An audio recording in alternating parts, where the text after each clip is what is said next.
बिस्मिल्लाहिर्रहमानिर्रहीम। अस्सलाम वालेकुम स्टूडेंट्स, क्या हाल है आप लोगों के? ठीक है। ओके। सॉरी, कल मैं लेक्चर अपलोड नहीं कर पाया। एक्चुअली नेट जो था वो बिल्कुल वर्किंग कंडीशन में नहीं था। मैं सोच रहा था कि स्टूडेंट्स ने इंतज़ार भी किया होगा, लेकिन ये है कि हम इंशाल्लाह रेगुलर क्लासेस लेंगे संडे तक। ठीक है, तो वरिड होने की कोई बात नहीं है। सही है। Okay, today we are going to discuss the angina pectoris. एक तो इम्पॉर्टेंट बात ये कि हार्ट डिजीज़ के बारे में चूँकि हम पढ़ रहे हैं, तो मेन चीज़ें जितनी भी हैं, ठीक है, वो सारी की सारी ओवरलैपिंग कर रही होंगी एक दूसरे के साथ। जैसे ट्रीटमेंट है, सिम्टम्स हैं उसके, प्रिवेंशन है, ये तमाम की तमाम जो हैं वो एक दूसरे के साथ जो है वो ओवरलैप कर रही होती हैं। कल जैसे हमने इन्फेक्शन के बारे में पढ़ा था, आज हम जो है वो एंजाइना पेक्टोरिस के बारे में पढ़ेंगे कि एंजाइना पेक्टोरिस जो है वो बेसिकली है क्या। देखिए, ये एक मेडिकल टर्म है जो कि इस्तेमाल की जाती है चेस्ट पेन के लिए या चेस्ट डिस्कम्फर्ट के लिए। और ये चेस्ट डिस्कम्फर्ट या चेस्ट पेन जो होता है किस वजह से होता है? कोरोनरी हार्ट डिजीज़, सीएचडी या कोरोनरी आर्टरी डिजीज़ की वजह से। तो हार्ट की जो डिजीज़ होती हैं या कोरोनरी आर्टरी डिजीज़ की वजह से जो चेस्ट पेन होगा पेशेंट को, वो क्या कहलाएगा? एंजाइना पेक्टोरिस कहलाएगा। अच्छा, होता क्यों है? इसलिए होता है कि जो हार्ट के मसल्स होते हैं, ठीक है, उन हार्ट के मसल्स को जो ब्लड की सप्लाई है वो प्रॉपर तरीके से नहीं पहुंच रही होती।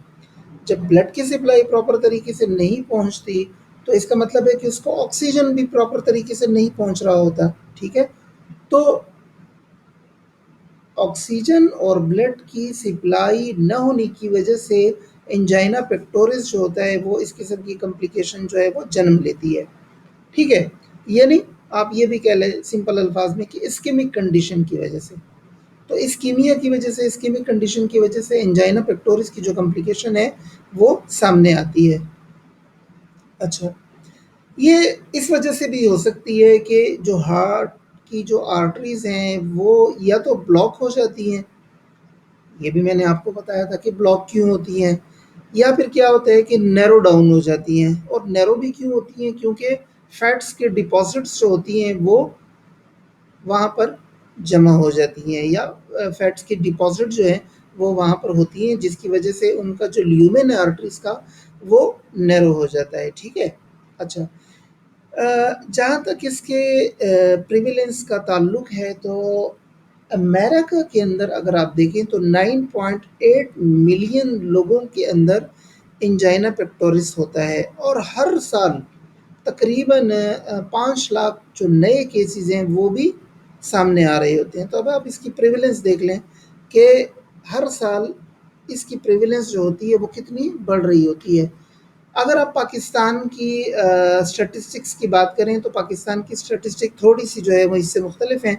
मैं आपको वो भी आगे चल के बताऊँगा कि पाकिस्तान के अंदर इसकी प्रिवेलेंस या इंसिडेंस जो है वो कितना है। ठीक है? अच्छा। एंजाइना जो होता है या एंजाइना पेक्टोरिस जो होता है वो कॉज़ कर रहा होता है अनकम्फर्टेबल प्रेशर, यानी ऐसा प्रेशर जो आपको अनकम्फर्टेबल कर देता है। आपकी जो फीलिंग्स आती हैं वो फुलनेस की फीलिंग्स होती हैं, आप भरा हुआ महसूस करते हैं, या आपका जो चेस्ट है वो बिल्कुल स्क्वीज़, या जिस तरह आप किसी चीज़ को स्क्वीज़ कर देते हैं, दबा देते हैं, ठीक है, निचोड़ देते हैं, इस तरीके का आपको महसूस होता है। ज़ाहिर है वो प्रेशर होता है। या चेस्ट के जो सेंटर है, चेस्ट का जो सेंटर है उसके अंदर भी आपको पेन महसूस होता है। ठीक है? अच्छा, अब न सिर्फ ये कि ये तो चेस्ट की बात हुई कि चेस्ट के सेंटर में आपको पेन महसूस हो रहा होता है, इसके साथ-साथ आपको ये डिस्कम्फर्ट कहाँ पर महसूस होती है? नेक में भी महसूस हो रही होती है, जाँघ के अंदर भी महसूस हो रही होती है, शोल्डर के अंदर भी, या आर्म्स और ये जो हमारी पीठ है इसके अंदर भी आपको महसूस हो रही होती है। अच्छा, अब हम आते हैं और देखते हैं कि एंजाइना पेक्टोरिस बेसिकली होता कब है? When does angina pectoris occur? Okay. Angina pectoris occur when the heart muscle itself need more blood than it is getting. For example, during times of physical activity और strong emotions. देखें, heart को जितने blood की होती है और वो उतनी अमाउंट में अगर ब्लड रिसीव नहीं कर रहा होता तो जो कंडीशन डेवलप होती है वो एंजाइना पेक्टोरिस कहलाती है। मिसाल के तौर पर आप फिजिकल एक्टिविटी कर रहे हैं तो ड्यूरिंग फिजिकल एक्टिविटी आपके दिल को ज़्यादा जो है वो ब्लड सप्लाई की ज़रूरत होगी, ज़्यादा ऑक्सीजन की ज़रूरत होगी, लेकिन ड्यू टू कोरोनरी आर्टरीज या ड्यू टू हार्ट की जो डिजीज़ होती हैं उसकी वजह से एथीरोस्क्लेरोसिस की वजह से आपके हार्ट को प्रॉपर तरीके से न तो ब्लड मिलता है और ना ऑक्सीजन मिलता है। ठीक है, तो जिसकी वजह से फिर जो कंडीशन होती है वो जन्म ले लेती है। Severely narrowed arteries may allow enough blood to reach the heart when the demand for oxygen is low, such as when you are sitting। देखें, अगर ऐसा है कि जो हार्ट की आर्टरीज हैं वो सीवियरली नैरोड हैं, ठीक है, तो ये अलाउ करती हैं ब्लड को कि आपके हार्ट को जो ब्लड है वो पूरे तरीके से मिले। किन कंडीशंस के अंदर? रेस्टिंग कंडीशन में। इसका ये मतलब है कि रेस्टिंग कंडीशन में तो आपके ब्लड आपका जो हार्ट है उसको ब्लड मिल रहा होता है, लेकिन अगर आप उठ गए हैं, आप चल रहे हैं, आप छोटी सी फिजिकल एक्टिविटी कर रहे हैं, ठीक है, तो फिर क्या होगा कि यहाँ पर एंजाइना पेक्टोरिस होने का खतरा होता है, क्योंकि आपके हार्ट को जो ब्लड है, जो ऑक्सीजन है, वो प्रॉपर तरीके से नहीं मिल रहा होता। अब अगर आप फिजिकल एक्सर्शन को आप देखें, जैसे वॉकिंग अप अ हिल और क्लाइंबिंग स्टेयर्स, अब आप स्टेयर्स चढ़ रहे हैं, ठीक है, या कोई फिजिकल एक्टिविटीज़ कर रहे हैं, तो आपके जो हार्ट है उसको सख्त काम करना पड़ता है। क्या मतलब सख्त काम करना पड़ता है? आपके हार्ट का काम क्या है? ब्लड को पंप करना, ठीक है, तो उसको ज़्यादा सख्ती के साथ ब्लड को पंप करने की ज़रूरत होगी, क्योंकि उसको अपनी एक्टिविटी के लिए भी ब्लड चाहिए ना, ऑक्सीजनेटेड ब्लड। तो जब उसको ऑक्सीजन नहीं मिल रहा होगा तो जाहिर है वो ज़्यादा मेहनत करेगा और उस ज़्यादा मेहनत के नतीजे में जो है वो एंजाइना पेक्टोरिस या कंसिक्वेंसेस जो होंगे वो आएंगे। उसको ज़्यादा ऑक्सीजन की ज़रूरत है, ऑक्सीजन मिल नहीं रहा होगा, तो फिर क्या होगा? एंजाइना पेक्टोरिस जो है वो इसका रिजल्टेंट होगा। अच्छा, मुख्तलिफ़ किस्म के एंजाइना जो हैं वो आपको देखने को मिलती हैं। क्वेश्चन ये भी आ सकता है कि एंजाइना के जो है वो कितने एपिसोड्स होते हैं? 1, 3, 5 या 5 से भी ज़्यादा। तो आपने याद रखना है कि कितनी किस्म के एंजाइना जो हैं वो एक्चुअली होते हैं। एक कहलाता है स्टेबल एंजाइना। ये कैसे एंजाइना है? This is the most common, ये जो है मोस्ट कॉमनली होता है स्टेबल एंजाइना। इसमें क्या होता है? फिजिकल एक्टिविटी और स्ट्रेस कैन ट्राइगर। जब भी आप फिजिकल कोई एक्टिविटी कर रहे होते हैं या स्ट्रेस आपके ऊपर आता है तो जो एंजाइना होगा वो क्या कहलाएगा? Stable angina. It is usually last for a few minutes and it goes away when you are rest. कुछ मिनट्स तक होता है, 5 या 6 मिनट्स तक, लेकिन जैसे ही आप रेस्ट के ऊपर आते हैं ये सबसाइड हो जाता है। If it is not a heart attack, but it can be a sign that you are more likely to have one। जो स्टेबल एंजाइना होता है वो हार्ट अटैक बेसिकली नहीं होता, लेकिन क्या होता है कि ये एक साइन हो सकता है, ये एक साइन हो सकता है। Tell your doctor if it happens to you. अपने डॉक्टर को आप बताएं कि आपका जो दर्द है, आपका जो पेन है वो किस किस्म का है। जो दूसरा पेन है अनस्टेबल एंजाइना कहलाता है। You can have this while you are at rest or not very active. अगर आप बैठे हुए हैं, एक्टिव नहीं है, तो अनस्टेबल एंजाइना का शिकार हो सकते हैं। This pain can be strong and long lasting. अब इसके अंदर जो पेन होता है वो क्या होता है? वो स्ट्रॉन्ग होता है, लॉन्ग लास्टिंग होता है, and it may common and it may come back again and again. बार बार आता है, सबसाइड हो जाता है, आ जाता है, सबसाइड हो जाता है, आ जाता है, इसलिए ये अनस्टेबल एंजाइना कहलाता है। It can be a signal that you are about to have a heart attack. ये इस चीज़ का सिग्नल है कि खुदा ना खास्ता हार्ट अटैक जो है वो होने वाला है। सो सी अ डॉक्टर राइट अवे। आपको डॉक्टर के पास फ़ौरन जाने की ज़रूरत होती है। जो तीसरे किस्म का एंजाइना है वो माइक्रोवेस्कुलर एंजाइना होता है। ये कैसा एंजाइना होता है? With this type you have chest pain but no coronary artery blockage. Chest pain तो होता है लेकिन जो कोरोनरी आर्टरी है, जो दिल की आर्टरीज होती हैं, वो ब्लॉक नहीं होती। इसके बरक्स it happens because your smallest coronary artery are not working the way they should, so your heart doesn't get the blood it needs। जो स्मॉल कोरोनरी आर्टरीज होती हैं वो प्रॉपरली काम नहीं कर रही होती, लेकिन इसका ये मतलब नहीं होता कि आपको जो कोरोनरी आर्टरी डिजीज है वो है, नहीं, वो नहीं होती, लेकिन वो प्रॉपर तरीके से ब्लड रिसीव नहीं करती, जिसकी वजह से चेस्ट को, सॉरी, जो हार्ट है उसको ऑक्सीजन भी जो है वो प्रॉपर नहीं मिल रहा होता, और जिसकी वजह से माइक्रोवेस्कुलर एंजाइना होता है। The chest pain usually lasts more than 10 minutes. This type is more common in women। ये चीज़ जो होती है वो क्या होती है? women में मोस्ट कॉमन होती है। ठीक है, आगे चलकर हम ये भी देखेंगे कि मेन और women के अंदर एंजाइना पेक्टोरिस में क्या फ़र्क है। जो चौथी किस्म है वो प्रिंस मेटल एंजाइना, ये जिसे वेरिएंट एंजाइना कहते हैं, ये होती है। This type is rare. It might happen at night while you are sleeping और रेस्ट। ये रात को होती है जब बंदा सो रहा होता है या रेस्टिंग कंडीशन में होता है। Your heart artery suddenly Titan और नैरो। अब जो हार्ट की आर्टरीज हैं वो सडनली नैरो डाउन हो जाती हैं या सडनली टाइट हो जाती हैं, जिसकी वजह से चेस्ट पेन जो होता है वो आता है या फील होता है। It can cause a lot of pain and you should get it treated.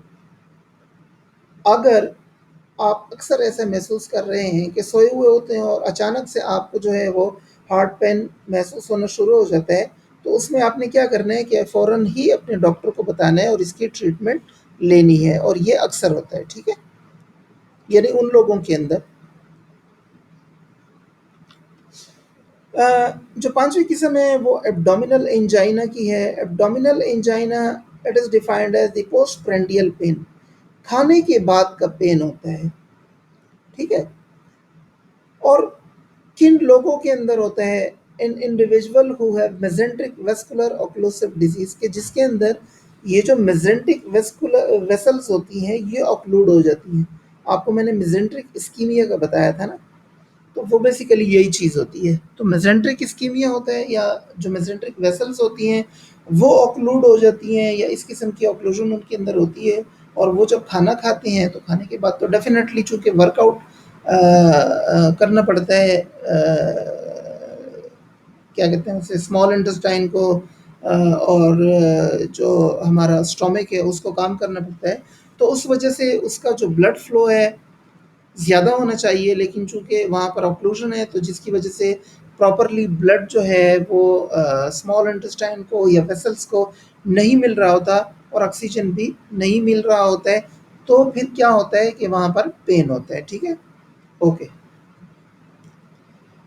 अच्छा, vascular occlusive disease that has advanced to the point where blood flow cannot increase enough to meet visceral demands। This mechanism is similar to that of the angina pectoris। ये भी same angina pectoris की तरह होता है, लेकिन angina pectoris चूंकि chest के mid में होता है, लेकिन ये जो है ये एब्डोमेन के एरिया के अंदर हो रहा होता है, क्योंकि जो ब्लड फ्लो है वो विसरल डिमांड्स को पूरा नहीं कर पा रहा होता है। अच्छा, अब हम आते हैं angina in main and women के, मर्दों के और औरतों के एंजाइना पेक्टोरिस में क्या फ़र्क है? Main often feel pain in their chest, neck and shoulder, ये तो मैंने आपको बताया, लेकिन फीमेल के अंदर क्या होता है? फीमेल डिस्कम्फर्ट महसूस करती हैं बेली के अंदर, नेक के अंदर, जॉ के अंदर, ये जो हमारे जबड़े हैं, थ्रोट में भी हो सकता है और कमर के अंदर भी हो सकता है। You may also have shortness of breath, जिसे हमने कल भी डिस्कस किया था, डिस्पनिया का। और शार्टनेस ऑफ ब्रेथ होती है, स्वेटिंग होती है, या डिजीनेस जिसको कहते हैं, चक्कर आ सकते हैं। ये भी कॉमन जो है वो सिम्टम्स हैं खवातीन के अंदर। अब हम देखते हैं कि कॉजेज़ क्या हैं एंजाइना की। Angina usually happens because of heart disease. A fatty substance called plaque builds up in your arteries, blocking blood flow to your heart muscle. This forces your heart to work with less oxygen. that causes pain. You may also have blood clots in the arteries of your heart which can cause heart attack. कई दफ़ा हम पढ़ चुके हैं, बार बार हम इस चीज़ को repeat कर चुके हैं, तो मेरा ख्याल है कि इसको मज़ीद जो है वो एक्सप्लेन करने की ज़रूरत नहीं है। रिस्क फैक्टर कौन कौन से हैं? ओल्ड एज है, family history of heart disease है, हाई ब्लड प्रेशर है, हाई कोलेस्ट्रॉल है, डायबिटीज़, ओबेसिटी है, स्ट्रेस है, यूजिंग टोबैको है, और नॉट गेटिंग एनफ एक्सरसाइजेज कि अगर आप ओबीज भी हैं और एक्सरसाइज भी नहीं कर रहे हैं तो एंजाइना पेक्टोरिस के रिस्क जो है वो डेफिनेटली हो सकता है। Symptoms of stable angina, the pain or discomfort. कब होता है? occurs when the heart must work harder, usually during physical exertion. Physical activity के दौरान अगर दिल को ज़्यादा मेहनत करनी पड़ रही है तो फिर क्या होगा? पेन होगा या चेस्ट का डिस्कम्फर्ट फील होगा। Doesn't come as a surprise, ऐसा नहीं होता कि अचानक से आ जाता है, ठीक है। Usually last a short time, 5 minute और लेस, पहले भी हम पढ़ चुके हैं। रिलीव्ड बाय रेस्ट और मेडिसिन, मे फील लाइक गैस और इंडाइजेशन, पेशेंट को ऐसा भी फील हो रहा होता है कि जैसे उसके जो ये एब्डोमिनल एरिया इसके अंदर गैस है और वो गैस ऊपर जाकर जो है वो चेस्ट पेन कॉज कर रही है। May feel like chest pain that spread to the arm, back और अदर एरियाज, ठीक है। ये तो है स्टेबल एंजाइना की सिम्टम्स। डायग्नोसिस कैसे होता है? Your doctor will do a physical exam and ask about your symptoms, risk factor, family history. This might need to do tests including, कौन कौन से टेस्ट होते हैं? ईकेजी का टेस्ट होता है। This test measure your heart electrical activity and rhythm. Stress test, दूसरा जो टेस्ट है, जैसे हमने पहले इस्कीमिक डिजीज़ या इस्कीमिक हार्ट डिजीज़ के बारे में पढ़ा था, इसको मैं सॉरी रेड हाईलाइट करना रह गई है मुझे। स्ट्रेस टेस्ट किए जाते हैं मुख्तलिफ़ किस्म के, इसी तरह ब्लड टेस्ट किए जाते हैं, इमेजिंग टेस्ट भी किए जाते हैं, और कार्डियक कैथेटराइजेशन होती है कि जिसके अंदर एक थिन ट्यूब जो है वो टांग के जो है वो मतलब जो आर्टरी होती है हमारे टांग की, उसके अंदर से इंसर्ट करते हैं और वो कहाँ तक जाती है? हार्ट तक जाती है, ताकि देख सकें कि जो ब्लड का फ्लो और प्रेशर है वो किस तरह का है। ट्रीटमेंट जो हमने इस्कीमिक हार्ट डिजीज़ की ट्रीटमेंट पढ़ी थी, सेम वही ट्रीटमेंट है। People with angina pectoris are sometimes referred to as stable angina, have episode of chest pain के एपिसोड उनको होते हैं। The discomfort that are usually predictable and manageable, you might experience it while running और if you are dealing with stress, अगर stressful condition के अंदर हैं या आप जो है वो रनिंग कर रहे हैं तो उस दौरान आपको ये चीज़ जो है वो फील होगी। Normally this type of chest discomfort is relieved with rest, nitroglycerin और बोथ। तो नाइट्रोग्लिसरीन लेंगे, रेस्ट पर आएंगे, ठीक है, तो आपको क्या होगा? डिस्कम्फर्ट में थोड़ा सा आराम महसूस होगा। Nitroglycerin relaxes the coronary arteries, nitroglycerin का काम क्या है कि ये कोरोनरी आर्टरीज को जो है वो रिलैक्स कर देती हैं, and other blood vessels, reducing the amount of blood that return to the heart and easing the heart workload. By relaxing the coronary arteries it increases the heart blood supply, ठीक है। तो heart blood की जो heart की supply है, blood supply, वो क्या हो जाती है? इंक्रीज हो जाती है कोरोनरी आर्टरीज के रिलैक्स होने की वजह से। If you experience chest discomfort, be sure and visit your doctor for a complete evaluation and possibly tests. If you have stable angina and start getting chest pain more easily and more often, see your doctor immediately as you may be experiencing early sign of unstable angina. Prevention कैसे करते हैं? Prevention देखें, जो हमने risk factor पढ़ा था उनमें से बहुत सारी चीज़ों को हम अगर छोड़ दें तो उसकी प्रिवेंशन हो सकती है। जैसे स्मोकिंग को छोड़ सकते हैं, ठीक है। Monitoring and controlling other health condition such as high blood pressure का आप इलाज करें, हाई कोलेस्ट्रॉल को देखें कम करें, जो डायबिटीज़ है उसको अपनी मैनेज करें, eating a healthy diet and maintaining a healthy weight, अपने वेट को कम करें, जो डाइट है उसको हेल्दी रखें। जो फिज़िकल एक्टिविटी है अगर आप नहीं कर रहे हैं तो आप उस अपनी फ़िज़िकल एक्टिविटी को कंटिन्यू कर लें, ठीक है। Aim for 150 minutes of moderate activity, each week, हर वीक के अंदर। अब ऐसा नहीं है कि 150 मिनट्स की आप एक्टिविटी कर रहे हैं एक ही वीक में, एक ही दिन में और एक ही टाइम पे, नहीं, पूरे वीक के अंदर आप 150 मिनट्स की एक्सरसाइजेस करेंगे। Plus it is recommended that you get 10 minutes of strength training twice a week and to stretch 3 times a week for 5 to 10 minutes each time। ठीक है। Reducing your stress level, limiting alcohol consumption, अगर कोई alcohol या drinks इस्तेमाल करता है, drink से मुराद alcohol की ड्रिंक की बात हो रही है, तो उसको छोड़ दें। मुसलमान तो अल्हम्दुलिल्लाह चूँकि इस्तेमाल नहीं करते, तो ये उन जगहों पर है कि जहाँ पर लोग अल्कोहल इस्तेमाल कर रहे होते हैं। Getting an annual flu shot to avoid heart complication from the virus. ये आपका हो गया जी एंजाइना पेक्टोरिस का। और कल हम इंशाल्लाह इसकी जो है वो नेक्स्ट टॉपिक देखेंगे।